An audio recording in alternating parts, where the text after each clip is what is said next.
पूजनीय संत समाज, देवी और देवता सुने समझे विचार करे और अपना कल्याण करे। माता लक्ष्मी जो है उनके शादी विष्णु भगवान से हुआ और विष्णु भगवान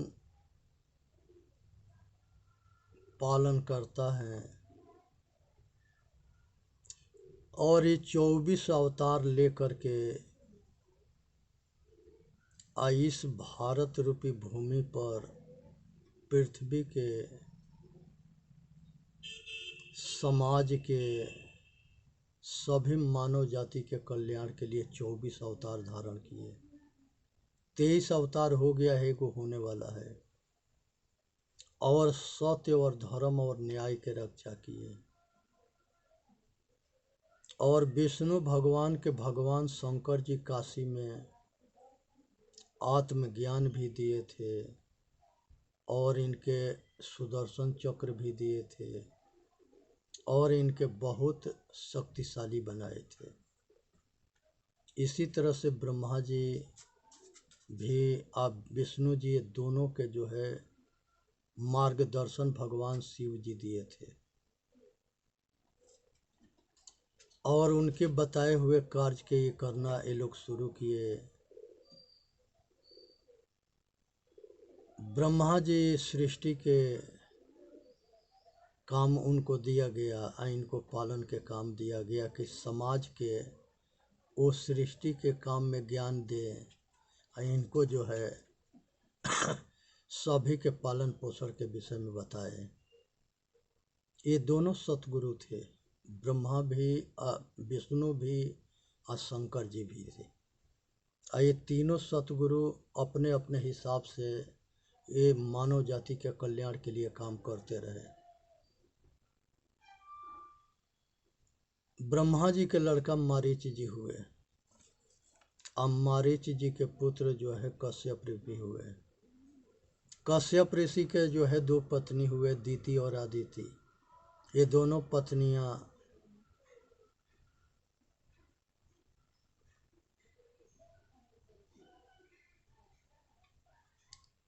प्रजापति दक्ष के पुत्री थी।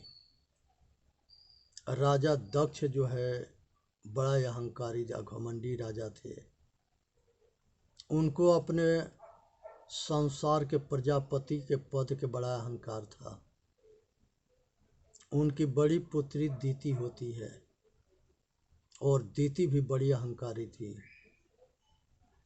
आज उन्हीं के अहंकार की वजह से 2 अहंकारी पुत्र के जन्म दी। एक हिरण्याक्ष हुआ और एक हिरण्यकश्यप हुआ। ये दोनों विष्णु भगवान के हाथ से मारे गए। एक नरसिंह भगवान बन करके एगो के मारे, एगो के पताल लोक में बराह रूप धारण करके मारे। और विष्णु भगवान के वो दोनों भाई थे। ये बाप दोनों के एक थे, देवता राक्षस के, माता 2 थी। दोनों मौसेरे भाई थे। देवताओं के अगर जहाँ दाव लगता था तो वो राक्षस से धोखा करते थे, राक्षसों के दाव लगता था वो देवताओं से धोखा करते थे। ये षड्यंत्र दोनों रचते थे या करते थे। तो मनुष्य जब तमोगुणी होता है और उस समय संयोग करता है तो तमोगुणी बालक पैदा होता है। और जब सतगुण माहौल में संयोग करता है तो सात्विक बच्चा के जन्म देता है। वो राम कृष्ण बुद्ध के जैसे होंगे। और तमोगुणी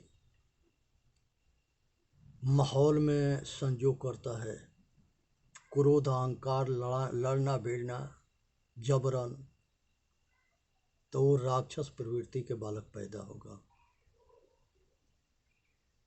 और रजोगुणी माहौल में संजोग करेगा तो भोग विलासी होगा। इसलिए समय के पहचान करना सीखे।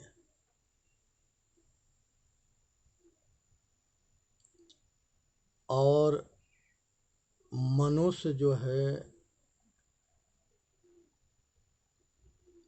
द्वितीय और माता या द्वितीय दोनों महान ऋषि पत्नी थी। ये जो है महान बच्चों के संतान के जन्म दी और ये सब पूज्य हैं। राक्षस भी बलवान होते थे, धर्मात्मा होते थे, सब भोले बाबा के भक्त थे। और सभी राक्षसों के, दानवों के, दैत्यों के, ब्रह्मा के और शंकर जी के वरदान मिलता था। लास्ट में विष्णु जी के षड्यंत्र से मारे जाते थे। तो इसलिए जो है बात के समझना चाहिए। और संसार के अंदर भगवान राम से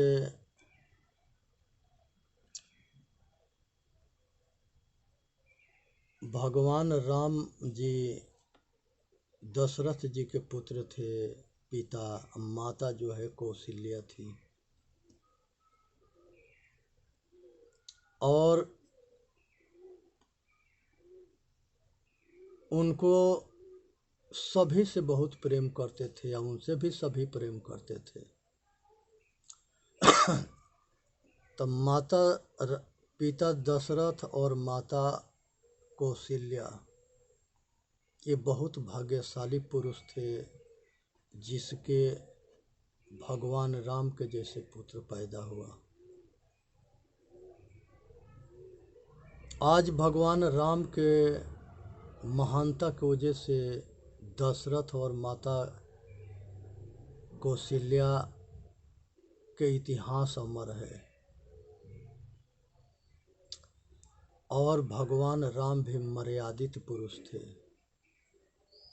उनके समय में जाति पाति वाली बीमारी नहीं था। ये बाद में जो है मूर्खों ने बनाया, भेदभाव डाल करके तोड़ने के लिए, लड़ने के लिए। तो इस षड्यंत्र से बचना है। संसार के अंदर जो है भगवान राम माता सेवरी से मिले थे तो वहाँ के जो महात्मा थे वो सेवरी के छोटी जाति जान करके और उसको बड़ा परेशान करते थे। ये सब बात भगवान को सेवरी माता बताई तब बड़ी फटकारे थे उस महात्माओं के। इसी तरह से बहुत ऐसे बैल मिलेंगे जो महात्मा बन गए हैं लेकिन जातिवाद ना छूटा है। वो जाति में आज भी अटके हैं। पहले के जितने कुलाचार्य होते थे वो जातिवाद में बड़ी बैल बने रहते थे, बंधे रहते थे। वो बड़े राजा महाराजा के लड़कों के पढ़ाते थे। राजा महाराजाओं के जहाँ पर माल मिले, जहाँ दाल गले, जहाँ ये अपना मतलब स्वार्थ के साध सके। आज यही आचार्यन के पक्षपात के वजह से ये भारत में विघटन हुआ, तोड़ मरोड़ हुआ, अलगाववाद हुआ, देश बटा, समाज बटा, और सबके जिम्मेवार ये आचार्य थे। ये सब आचार्यों के क्या कहोगे? ये आत्मज्ञान जो विद्या है जिसे संसार एक होता है उसी विद्या को छिपा लिए। वो विद्या केवल अपने पुत्र को बताते थे। ब्रह्म ज्ञान ब्राह्मण के लड़कों को दिया जाता था। ये राजाओं के लड़कों के भी लड़ने मरने वाली विद्या देते थे कि तू दुनिया के रक्षा कर, लड़ मर, सरहद के रक्षा कर। और सभी ये आचार्य राज में होते हुए सभी राजा के जो है भ्रष्ट बना दिए, अयासी बना दिए, भोगी बना दिए, रोगी बना दिए। शिकार खेलना के लिए प्रोत्साहन करने लगे। सारे जो है हिंसा राजा करते थे। सारे राजा हिंसा करते थे, शिकार खेलते थे, जुआ खेलते थे, वेश्यागिरी करते थे, मांस खाते थे, सारे कुकर्म करते थे, प्रजा पर अत्याचार करते थे। ये क्या समझो, ये आचार्य रह के वहाँ क्या करता था? ये सही मार्गदर्शन दिया है कि वो राज के पतन किया है। सारे राज के पतन के पीछे ये पाखंडियन के षड्यंत्र था।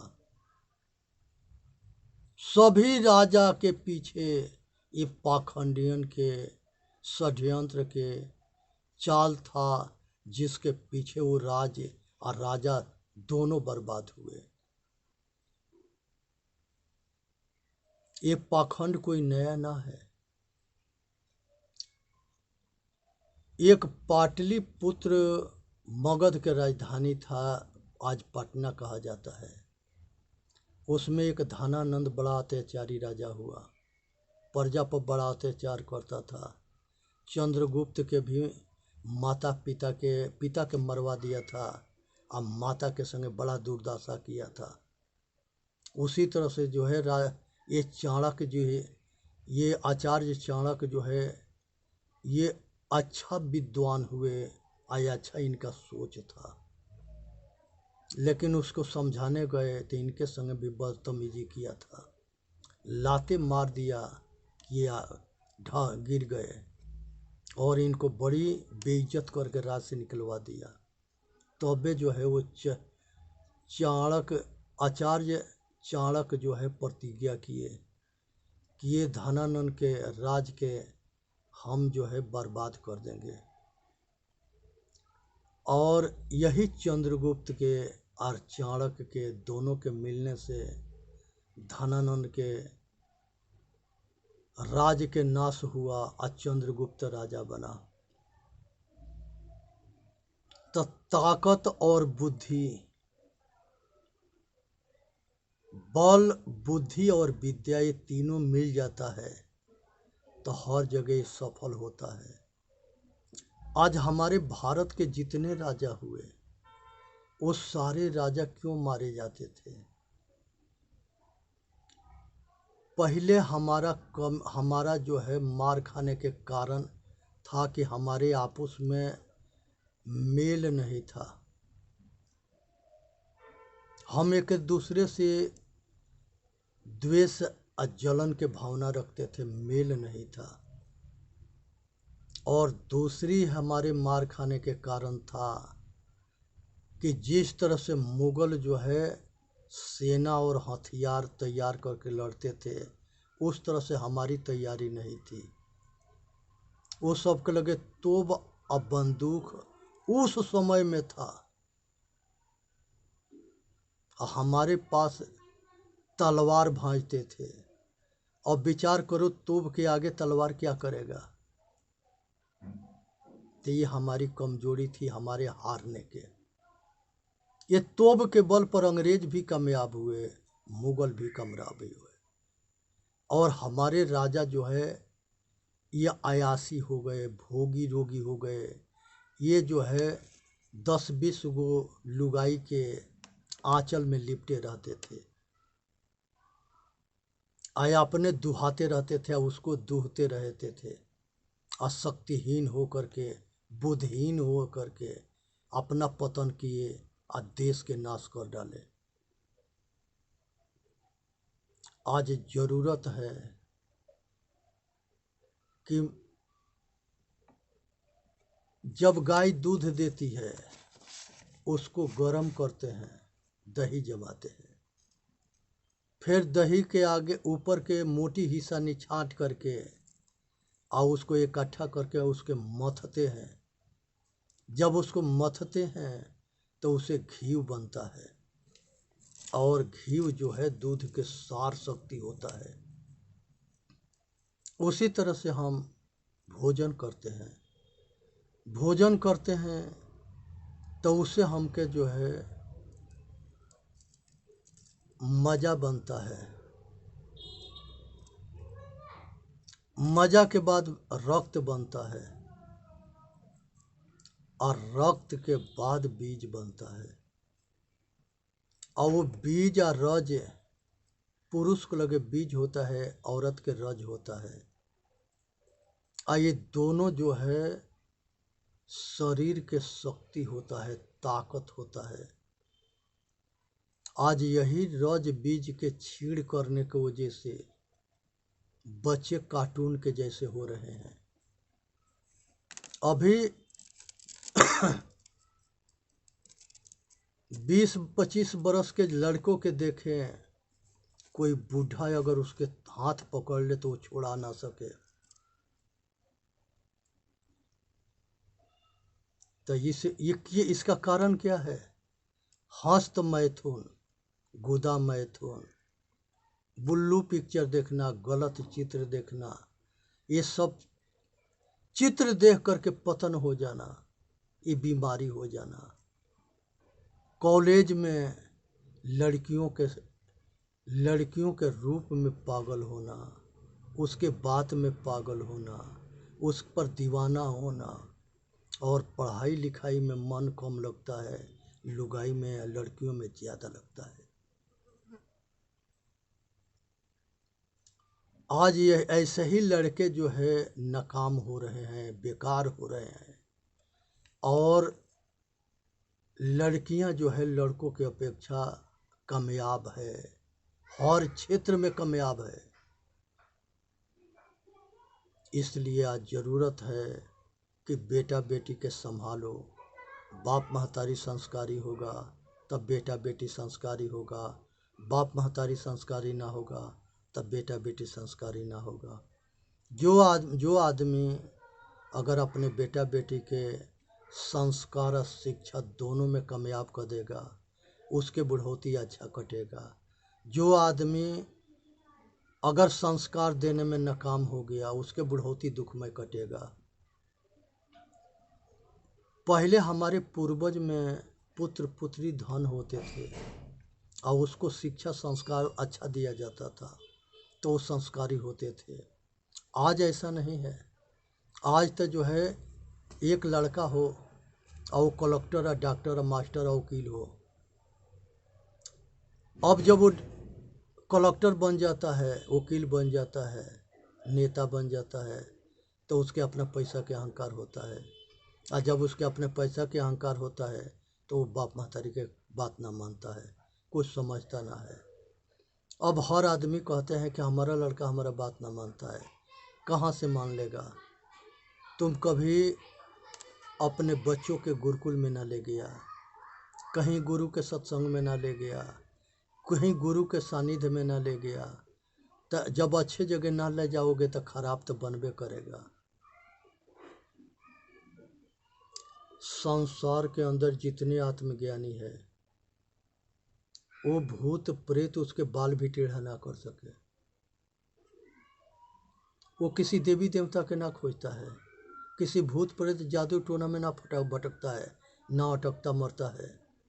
ये मूर्खन के धंधा है, भूत जोनी के कायम कर देना, लोग के मूर्ख बनाना। कहीं भूत ना होता है, ये मना मनोवल बात है। ये 10-60 के ऊपर हो रहा है, आज तक ले कहीं भूत प्रेत जादू टोना ना देखा, और ना इसको मानता है, ना जानता है, और ना डरता है। तंत्र मंत्र जंतर ये सबसे परे है। इसलिए सावधान होनी है। जो डर गया वो मर गया। संसार में बाहर देवी देवता खोजना, ब्रह्म को खोजना, ये अज्ञानता है। बाहर कोई देव ऐसा कोई देव जोनी ना है जहाँ पर कोई देवी या देवता अब्रह्म मिलता हो। ये जो चेतन आत्मा है, ये मोक्ष होने के बाद से बिना शरीर के हो जाता है। तो उसका कोई रूप ना है, वो निरंकार है, उसका कोई आकार ना है। ये खोजने वाला किस आकार के खोजता है? ये राम कृष्ण बुद्ध महावीर के रूप में भगवान को पाना चाहता है, कभी नहीं मिलेंगे। ये सब मर के चले गए। इस अंधविश्वास से या पाखंड से ऊपर उठो, अपना कल्याण करो, इसी में मानव जाति के हित है। यहाँ समझने के प्रयत्न करें। संसार के सब देवी देवता के, अभूत प्रेत जादू टोना के, तंत्र मंत्र जंतर के रचना करने वाला मनुष्य है। और मनुष्य अपने कला से अपना कल्याण के भीख मांगेगा तो वो कला इसके कल्याण नहीं कर सकता है। इस बात को समझने का प्रयत्न करो। संसार में हमारे महापुरुषों सभी संप्रदाय के बनाए, तो उसमें उस समय में सत्य के ज्ञान था। सत्य के ज्ञान के नाम ही आत्मज्ञान है। असत्य के ज्ञान अब पाखंड और अपने फंसना, दूसरे के फंसाना, ये मूर्खता के ज्ञान है। इसे बचना है। भगवान बुद्ध कहे थे कि जहाँ किसी ने कहा है या कहीं लिखा है, उस पर विचार करके सत्य है तो अपना लेना, जिससे मानव जाति के कल्याण हो। आज जिससे मानव जाति के कल्याण ना है, वो असत्य है, उसके त्याग देना। आज ज़रूरत है कि अपना कल्याण करे और सत असत के जाने, और वीडियो के लाइक करे, सब्सक्राइब करे, अपना कल्याण करे और सभी भाई तक पहुंचावे। ये दास के ये सपना है कि मनुष्य इंसान बन जाए, सब दुख से बच जाएगा। और शैतान बनेगा तो कबू दुख उसके कभी पीछा ना छोड़ेगा। अगर भगवान बन गया तो जन्म मरण के चक्कर से छूट जाएगा। आज ज़रूरत है भगवान बनने के, इंसान बनने के, अपना कल्याण करने के। सभी स्वस्थ रहे, सुखी रहे, संपन्न रहे और सभी आत्मज्ञानी बने। आज आत्मज्ञान किसी के बपौती ना है। वो ज़माना ख़त्म हो गया जब लोग बपौती बना के रखे थे। आज सबके अधिकार है और सब ले सकते हैं।